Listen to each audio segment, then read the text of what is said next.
ഈ ജ്യോതിഷമായ 6 അംഗങ്ങൾ. ഇതിലൊക്കെ പറഞ്ഞിരിക്കുന്നത് എന്ത് ചെയ്യാം? പ്രമാണമായിട്ട് എടുക്കാം, അല്ലാതെ എന്ത് ചെയ്യരുത്? അനുവർത്തിക്കുകയേ പാടില്ല. മനസ്സിലായില്ലേ? അപ്പൊ ഇവിടെ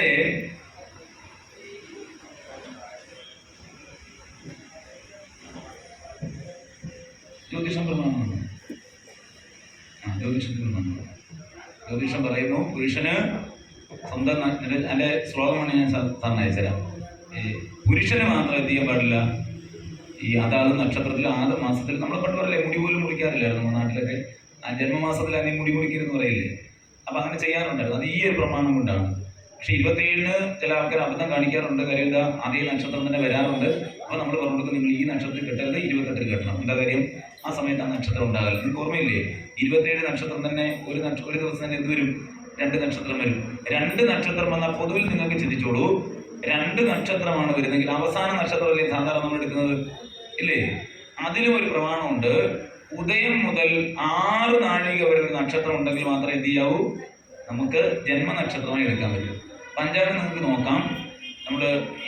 ഇപ്പോൾ നമ്മൾ സാധാരണ നോക്കുന്ന പഞ്ചാംഗത്തിൽ ആദ്യത്തെ പേജ് 2 പേജ് ഉണ്ടാകും. ആദ്യത്തെ പേജിൽ ജന്മനക്ഷത്രം ആചരിക്കേണ്ടതെന്ന് എഴുതിയിരിക്കും, അല്ലെങ്കിൽ പിറന്നാൾ നക്ഷത്രം എന്ന് എഴുതിയിരിക്കും. പിറന്നാൾ നക്ഷത്രം അതിൽ എഴുതി വെച്ചിരിക്കുന്നതിനകത്ത് 27 നക്ഷത്രം ഒരു മാസത്തെ ഉള്ളതിൽ അതിൽ 30 നക്ഷത്രം ഒരു മാസം വരുമല്ലോ. കൃത്യം 27 ജന്മനക്ഷത്രമേ അതിലുണ്ടാകും. അപ്പൊ ആ നക്ഷത്രമാണ് ആചരിക്കുന്നത്. എന്തുകൊണ്ടാണെന്ന് വെച്ചാൽ ഉദിച്ചു കഴിഞ്ഞാൽ 6 നാഴികയാണ് ഒരു നക്ഷത്രത്തിന് ശക്തിയുള്ളത്.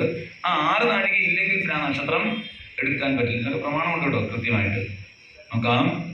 അതുകൊണ്ട് ഈ പേരിടാത്തത് ആയ ഒരു കുട്ടി പൂർണ്ണമല്ലല്ലോ. അതുകൊണ്ട് അങ്ങേക്ക് കുട്ടിയെ എങ്ങനെ തരും? യാഗം നടത്താൻ പൂർണ്ണ കുട്ടിയെ വേണ്ടേ? അങ്ങനെ വരുണം തിരിച്ചുപോയി. തിരിച്ചു വന്നവൻ വീണ്ടും എന്ന് പറഞ്ഞു, പല്ല് മുളയ്ക്കാത്ത ആൾ പൂർണ്ണനാണോ? പല്ല് മുളയ്ക്കാതെ എങ്ങനെ കുഞ്ഞിനെ തരിക? വരുണന് മനസ്സിലായി ഹരിചന്ദ്രന് എന്ത് പറ്റുന്നില്ല, ഈ കുട്ടിയെ കൊടുക്കാൻ പറ്റുന്നില്ല. അത്ര കണ്ട് സന്തോഷം. അപ്പോ വരുണൻ പറഞ്ഞു, നീ എന്നെ പറ്റിക്കുകയാണെന്ന് എനിക്കറിയാം, എങ്കിലും ഞാൻ പോവുകയാണ്, ഇനി വരുമ്പോഴെങ്കിലും തരണം. മൂന്നാമത് വന്നാൽ പറഞ്ഞു, ഉപനയനം കഴിക്കാത്ത കുട്ടി വിദ്യ പഠിക്കാത്തവൻ പൂർണ്ണനല്ലല്ലോ, പൂർണ്ണമില്ലാത്തവനെ എങ്ങനെ യാഗം ചെയ്യും? അപ്പോഴും വരുണൻ പറഞ്ഞു, നിന്റെ പുത്രസ്നേഹം കൊണ്ട് നീ സത്യം മറക്കുന്നു ഹരിചന്ദ്ര, നിന്റെ പൂർവികർ സത്യം ചെയ്തവരാണ്. ഇനി ഞാൻ വരുമ്പോൾ നീ എന്റെ കുട്ടിയെ തന്നില്ലെങ്കിൽ ഞാൻ എന്ത് ചെയ്യും? നിന്നെ ശപിക്കും. പക്ഷെ എന്ത് പറ്റി? ഇനി വരുമ്പോൾ ഉറപ്പായും ഈ കുട്ടിയെ കൊടുക്കേണ്ടി വരുമെന്ന് വിചാരിച്ചിരിക്കുമ്പോൾ ഈ കുട്ടി ഈ കാര്യം അറിയുകയും അവൻ കാട്ടിലേക്ക് പലായനം ചെയ്യുകയും ചെയ്തു. പിന്നെ വരുണം വരുമ്പോൾ ഇന്ദ്രന് ഈ ഹരിചന്ദ്രന് കുട്ടിയെ കൊടുക്കാൻ സാധിക്കുന്നില്ല. വരുണൻ ഹരിചന്ദ്രനെ ശപിക്കുന്നു, നിനക്ക് ജലവ്യാധി പിടിച്ചു പോകട്ടെ. അങ്ങനെ വരുണന്റെ ശാപം കൊണ്ട് ഹരിചന്ദ്രൻ രോഗാവസ്ഥയിലെത്തി. ഹരിചന്ദ്രന്റെ ഗുരുവാണ് വസിഷ്ഠൻ. അറിയാലോ നമുക്ക്, സൂര്യകുലത്തിന്റെ ഗുരു വസിഷ്ഠനാണ്. അദ്ദേഹത്തോട് ഈ രോഗം എങ്ങനെയെങ്കിലും ഒന്ന് മാറ്റിത്തരണമെന്ന് ഇദ്ദേഹം ഹരിചന്ദ്രൻ പറയുമ്പോൾ ഒരു ഉപായം പറഞ്ഞു കൊടുത്തു വസിഷ്ഠൻ. സ്വന്തമായി കുട്ടിയെ ലഭിച്ചില്ലെങ്കിൽ ഒരു കുട്ടിയെ വിലയ്ക്ക് വാങ്ങി സ്വന്തമായ കർമ്മങ്ങളാക്കി മാറ്റിയതിനു ശേഷം അതിനെ എന്ത് കൊടുക്കുക? വരുണന് കൊടുക്കുക. അങ്ങനെ ഒരു ബ്രാഹ്മണകുമാരനെ വിലയ്ക്ക് വാങ്ങിയാണ്. എന്നിട്ട് യാഗമൊക്കെ നടത്തി, ഹോമമൊക്കെ നടത്തി, താൻ തന്നെ പേരെ കിഴിച്ച് തൻ്റെ കുട്ടിയാക്കി മാറ്റി. എന്നിട്ട് വരുണൻ വന്നപ്പോൾ ഇതിനെ ഹോമിക്കാൻ തീരുമാനിച്ചു, യാഗമായിട്ട്. അപ്പോഴാണ് വിശ്വാമിത്രന് പണ്ടേ ആരോട് വിദ്വേഷമുണ്ട്? വസിഷ്ഠനോട് വിദ്വേഷമുണ്ട്. വിശ്വാമിത്രൻ വന്നു. ഹരിചന്ദ്രനോട് വിശ്വാമിത്രൻ പറഞ്ഞു, ഹരിചന്ദ്ര, നീ ചെയ്യുന്നത് ശരിയല്ല. നിന്റെ പുത്രൻ ജീവിച്ചിരിപ്പുണ്ട് കാട്ടിൽ, എവിടെയാണെന്ന് കണ്ടുപിടിക്കാൻ നിനക്ക് സാധിക്കും. അങ്ങനെ ഇരിക്കുന്ന സമയത്ത് നിന്റെ പുത്രൻ മരിച്ചുപോയെങ്കിൽ നീ ചെയ്യുന്നത് ശരിയായിരുന്നു. പക്ഷേ നിന്റെ പുത്രൻ ജീവിച്ചിരിക്കുമ്പോൾ മറ്റൊരു പുത്രനെ കടമായി തുക കൊണ്ട് വാങ്ങിയെടുക്കുന്നത് ധർമ്മമല്ല. ഇതിങ്ങനെ ചെയ്യാൻ പാടില്ല. ഈ കുട്ടിക്ക് എന്തുണ്ട്? ജീവനുണ്ട്, നീ ഓർക്കണം എന്നൊക്കെ പറഞ്ഞപ്പോ ഹരിചന്ദ്രൻ പറഞ്ഞു, ഞാൻ കേൾക്കുന്നത് എൻ്റെ ഗുരുനാഥന്റെ വാക്കാണ്. ഗുരുനാഥൻ പറഞ്ഞു വസിഷ്ഠൻ, ഞാൻ ചെയ്തു, എനിക്കതിൽ തെറ്റൊന്നുമില്ല. വിശ്വാമിത്രൻ വസിഷ്ഠനും വലിയ തർക്കങ്ങളൊക്കെ ഉണ്ടാകുന്നുണ്ട്. അവിടേക്ക് വരുണൻ കടന്നു വന്നു. വരുണൻ വലിയ സന്തോഷമായി, തനിക്ക് എന്ത് കിട്ടും? യാഗഹവിസ് കിട്ടും. അങ്ങനെ ഇരിക്കുമ്പോ വിശ്വാമിത്രൻ ഈ കുട്ടിക്ക് വരുണന്റെ മന്ത്രം ഉപദേശിച്ചു കൊടുത്തു. ആ കുട്ടി ഭയത്തോടുകൂടി തന്റെ ജീവൻ രക്ഷിക്കാൻ വരുണനോട് ഈ മന്ത്രത്തെ കൊണ്ട് പ്രാർത്ഥിച്ചു. അവസാനം വരുണന് കാരുണ്യം തോന്നി കുട്ടിയോട്. വരുണൻ കുട്ടിയെ വിട്ടയക്കുകയും ഹരിചന്ദ്രൻ രോഗം മാറ്റിക്കൊടുക്കുകയും ചെയ്തു. ഇവിടെ നല്ലൊരു ചോദ്യമുണ്ട് സജ്ജനങ്ങളെ. 4 പേര് കൊണ്ട് ഈ കുട്ടിയുടെ അടുത്ത് പോകും. അതിൽ 4 പേരിലും ഈ കുട്ടിയുടെ യഥാർത്ഥ അച്ഛൻ ആരാണെന്നാണ് ചോദ്യം. ഒന്നാമത്തത് ജന്മം കൊടുത്ത ഒരാള്, രണ്ടാമത്തത് വില കൊടുത്തു വാങ്ങിയ ഹരിചന്ദ്രൻ, മൂന്നാമത്തത് സ്വജീവൻ തിരിച്ചു കൊടുത്ത വരുണൻ, നാലാമത്തത് വരുണന്റെ മന്ത്രം പറഞ്ഞു കൊടുത്ത വിശ്വാമിത്രൻ. ഇതിൽ ആരാണ് അച്ഛൻ?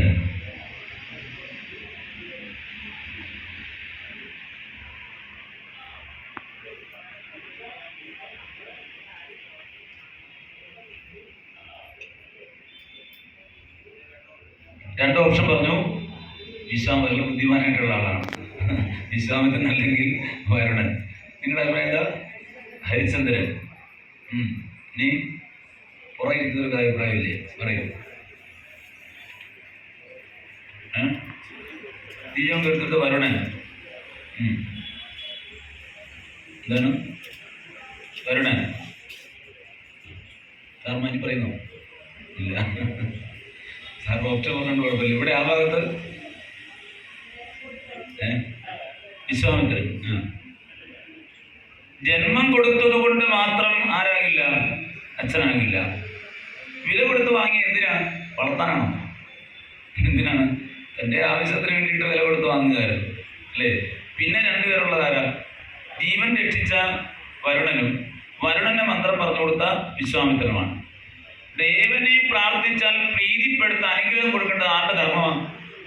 ദേവന്മാരുടെ ധർമ്മമാണ്. അങ്ങനെയാകുമ്പോൾ വരുണൻ പ്രീതിപ്പെട്ടത് അയാളെ പ്രാർത്ഥിച്ചത് കൊണ്ടാണ്, അല്ലാതെ പ്രീതിപ്പെട്ടില്ലല്ലോ. അപ്പോ പ്രീതിപ്പെടുത്താനായുള്ള മന്ത്രം പറഞ്ഞു കൊടുത്ത ആരാണ്? വിശ്വാമിത്രൻ. ഇവിടെ ആരാണ് അച്ഛൻ? വിശ്വാമിത്രൻ. എന്തുകൊണ്ട്? ഒരാളിനെ ജന്മം കൊടുത്തുകൊണ്ട് അച്ഛനാകുന്നില്ല, രക്ഷിക്കുന്നവനാണ് എന്ത്? അച്ഛൻ. രക്ഷിക്കുന്നതിന് മാത്രമേ ഇതിന് അവകാശമുള്ളൂ, ശിക്ഷിക്കാനുള്ള അവകാശം ഉള്ളൂ. അച്ഛൻ എന്ന വാക്കിന്റെ അർത്ഥം ഇച്ഛയ്ക്കൊത്ത് വളർത്തുന്നവനല്ലേ?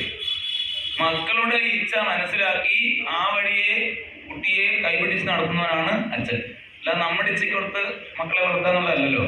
കുറെ കഴിയുമ്പോൾ ആദ്യ കുട്ടിക്കാലത്ത് നല്ല കാര്യങ്ങളൊക്കെ പറഞ്ഞു കൊടുത്തു, ഏകദേശം അവന് ബോധമാകും. പെൺകുട്ടിയാണെങ്കിൽ മുതിർന്ന കുട്ടിയൊക്കെ ആവുന്ന സമയത്ത്, ആൺകുട്ടിയാണെങ്കിൽ 8ാം ക്ലാസ് 7ാം ക്ലാസ് ഒക്കെ കഴിയുമ്പോഴത്തേന് അവൻ അവൻ്റെതായ വിഷനൊക്കെ വന്നു തുടങ്ങും. അത് നമ്മൾ ആര് മനസ്സിലാക്കണം? അച്ഛൻ മനസ്സിലാക്കി ആ തലത്തിലേക്ക് അവനെ കൈപിടിച്ച് കൊണ്ടുപോയി അവന്റെ ഉന്നതമായ സ്ഥലത്തേക്ക് എത്തിക്കുന്ന ആളാണ് അച്ഛൻ. മറ്റൊരു പേരും കൂടിയുണ്ട്, ഭയം ജനിപ്പിക്കുന്നവൻ അച്ഛൻ അല്ലേ? നമ്മളൊക്കെ എല്ലാം ഡയറക്റ്റ് ചെയ്തിരുന്ന ആര് വഴിയായിരുന്നു? അമ്മ വഴിയായിരുന്നു. അച്ഛനടുക്ക് പോയിരുന്നു, നേരിട്ട് വരുന്നു. അന്നത്തെ കുട്ടികളെ എന്താടാ അച്ഛൻ നമ്മുടെ തലയിലേക്ക് കുത്തുന്നതാണ് അല്ലേ? നമ്മളാണെങ്കിൽ എവിടെയെങ്കിലും ഒളിച്ചു നിന്നിട്ട് അമ്മ അമ്മ ഒന്ന് പറയൂ ട്യൂഷൻ ഫീസ് വേണം, എക്സ്കർഷൻ പോകാൻ പൈസ വേണം, അതിന് വേണം, അല്ലെങ്കിൽ അത് കിട്ടുന്നതൊക്കെ പൈസ കഴിക്കുന്നത് എങ്ങനെയാണ്? അമ്മയെ ഇങ്ങനെ പിടിച്ച് നടന്ന് അവസാനം പേരൊന്നും വിളിക്കത്തില്ല പണ്ട്. എന്തേ കേട്ടോ കണ്ടോ എന്നൊക്കെ ചോദിക്കുക. പണ്ടെങ്ങനെയായിരുന്നു? പേരൊന്നും വിളിയില്ല.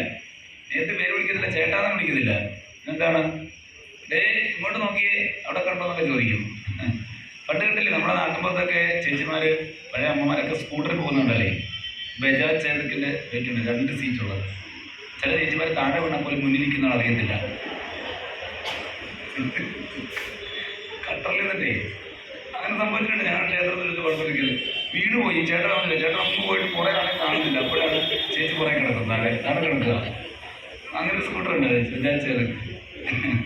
അപ്പൊ അതിലൊക്കെ ഈ ചേച്ചി ഇരിക്കുന്ന എങ്ങനെയാണെന്ന് ചോദിച്ചാല്, തൊടാതെ ആൾക്കാർ കണ്ടാൽ നോക്കിയൊക്കെ ഏണ്ട് അന്യപുരുഷനെ കൊണ്ട് പോകുന്ന പോലെ. സ്വന്തം ഭർത്താവാണ്, എന്നാലും തൊട്ടാൽ നാണക്കേടാണ്. അതുകൊണ്ട് എന്ത് ചെയ്യുക, ഇതിനകത്തൊക്കെ ഇങ്ങനെ പിടിച്ച് വിറച്ചൊക്കെ ഇരിക്കുക. കുറച്ച് കഴിഞ്ഞപ്പോൾ ഈ സ്കൂട്ടറൊക്കെ മാറി ബൈക്കൊക്കെ വന്നു. പിന്നെ ഈ ചരിഞ്ഞിരിക്കുന്നതിനെക്കാട്ടും നല്ലത് എന്ത് ചെയ്യുക, കംഫർട്ടായ ഡ്രസ്സൊക്കെ വന്നു, ചുരിദാർ വന്നു. ഇപ്പോൾ കുട്ടിയൊക്കെ നടക്കിരുത്തി സന്തോഷമായിട്ട് നല്ല കണ്ടുപോകാം. അപ്പോഴും എന്ത് ചെയ്യില്ല, പതുക്കെ ഇങ്ങനെ തോളയിൽ ഒരു കൈ കൊണ്ടൊക്കെ ഇങ്ങനെ പിടിച്ചിട്ടാണ് പോവുക. പിന്നെ കുറെ കഴിഞ്ഞ് കുട്ടിയൊക്കെ മാറി കുറച്ചുകൂടെ ആയപ്പോൾ എന്ത് പറ്റി, ചേട്ടൻ ഇങ്ങനെ കെട്ടിപ്പിടിക്കാനൊക്കെ തുടങ്ങി. ഇപ്പോൾ പോകുന്നുണ്ടോ പിള്ളേർ ഇങ്ങനെ പിടിച്ചേക്കോ, നമ്മൾ വിചാരിക്കും ഇത് പറന്നു പോക്കണം. ഇതൊന്നും ഉണ്ടല്ലേ, ഡൂക്ക് ബൈക്കിനകത്തൊക്കെ ഉണ്ട്. കാലത്തിന്റെ മാറ്റമേ. ഇവനെ ഈ ഫ്രണ്ടിലിരിക്കുന്ന ആളിനെക്കാളും ഉയരത്തിലായി പുറകിരിക്കുന്ന പെൺകുട്ടി ഇരിക്കുന്നത്. എവിടെങ്കിലും പോയ ചന്ദ്രനിൽ പോകുന്നൊരു പോക്ക് പോകുന്നതാണോ? ഇത്ര മാറ്റമാണ്, കാലത്തിന്റെ മാറ്റമാണ് ഇതൊക്കെ. അതുകൊണ്ട് അച്ഛൻ എന്ന് പറഞ്ഞാൽ ഭയം ജനിപ്പിക്കുന്നവനായിരുന്നു അച്ഛൻ. അച്ഛൻ വളരെ ത്യാഗമുള്ള ആളാണ് കേട്ടോ. അച്ഛൻ്റെ വാക്കുകളുടെ ത്യാഗമെന്നും അച്ഛനുണ്ട്, അർത്ഥമുണ്ട്. നോക്കൂ, ഇപ്പോഴത്തെ അച്ഛനായാലും പണ്ടത്തെ അച്ഛനൊക്കെ അതുപോലെ തന്നെ താൻ വിവാഹം കഴിച്ചു വന്നു, അതുവരെ കഴിക്കില്ല, എനിക്കത് വേണ്ട ഇത് വേണ്ട എന്നൊക്കെ പറഞ്ഞ് നടക്കുന്ന ആള് കല്യാണം കഴിച്ചു കഴിഞ്ഞ് ഒരു സന്തതി തനിക്കുണ്ടായി എന്ന് ബോധ്യപ്പെട്ടാൽ എന്താ ഉണ്ടാവുക? ആ സന്തതി ഭാര്യയുടെ ഗർഭാശയത്തിൽ ഉണ്ടായ അന്ന് മുതൽ അച്ഛൻ എന്താ ആഗ്രഹിച്ചു തുടങ്ങും?